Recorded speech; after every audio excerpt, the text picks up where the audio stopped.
और चलिए बात करते हैं सीएम धामी के लंदन दौरे की। आपको बता दें सीएम धामी का लंदन दौरा सफल रहा है।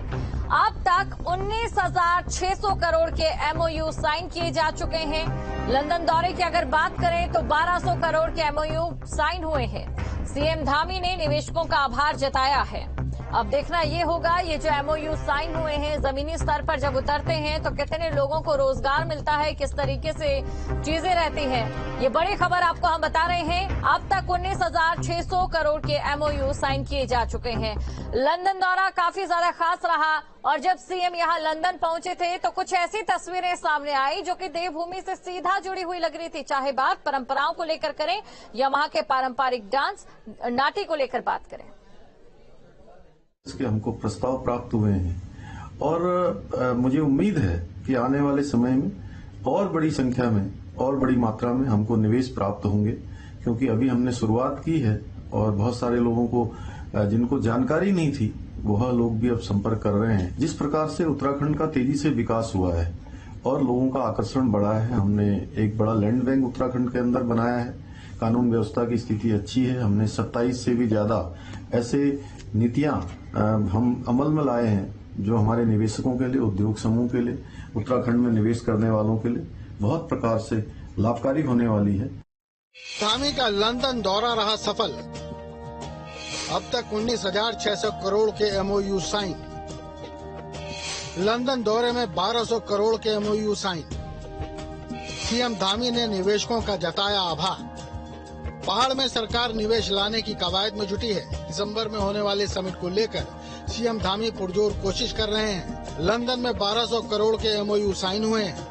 पेश से संवरेगा पहाड़। आईटीसी ग्रुप के साथ 5,000 करोड़ का एमओयू, ई कुबेर के साथ 1,600 करोड़ का एमओयू, महिंद्रा हॉलीडेज के साथ 1,000 करोड़ का एमओयू। लंदन में 12,000 करोड़ के एमओयू हुए साइन। कोमा ग्रुप के साथ 2,000 करोड़ का एमओयू, आगरा टेक्नोलॉजी के साथ 2,000 करोड़ का एमओयू, कयान जेट के साथ 3,800 करोड़ के एमओयू साइन, उषा ब्रेको के साथ 1,000 करोड़ का एमओयू साइन। ब्रिटेन दौरे के दौरान सीएम धामी ने दुनिया भर के कई बड़े निवेशकों के साथ बैठक की और उन्हें सुरक्षा का भरोसा भी दिलाया है। इसके हमको प्रस्ताव प्राप्त हुए हैं और मुझे उम्मीद है कि आने वाले समय में और बड़ी संख्या में और बड़ी मात्रा में हमको निवेश प्राप्त होंगे, क्योंकि अभी हमने शुरुआत की है और बहुत सारे लोगों को जिनको जानकारी नहीं थी वह लोग भी अब संपर्क कर रहे हैं। जिस प्रकार से उत्तराखंड का तेजी से विकास हुआ है और लोगों का आकर्षण बढ़ा है, हमने एक बड़ा लैंड बैंक उत्तराखंड के अंदर बनाया है। कानून व्यवस्था की स्थिति अच्छी है। हमने 27 से भी ज्यादा ऐसे नीतियां हम अमल में लाए हैं जो हमारे निवेशकों के लिए, उद्योग समूह के लिए, उत्तराखंड में निवेश करने वालों के लिए बहुत प्रकार से लाभकारी होने वाली है। इन्वेस्टमेंट हुआ वो हम सबका सम्मुख है। ऐसा नहीं है कि उद्योग नहीं आए। उद्योग को जबरदस्ती पकड़ के नहीं लाए जाते। एक प्रकार से आह्वान किया जाता है। उद्योगपतियों से आग्रह करते हैं उद्योगपति आकर अपना उद्योग लगाए और बड़ी संख्या में इसका आश्वासन मिलता है। कुछ लोग आते हैं, कुछ लोग नहीं आते हैं, क्योंकि प्राइवेट सेक्टर के उद्यम होते हैं तो उन पर बहुत ज्यादा कोई प्रेशर बनाकर सरकारें उद्यम स्थापित कराएगी, संभव नहीं है।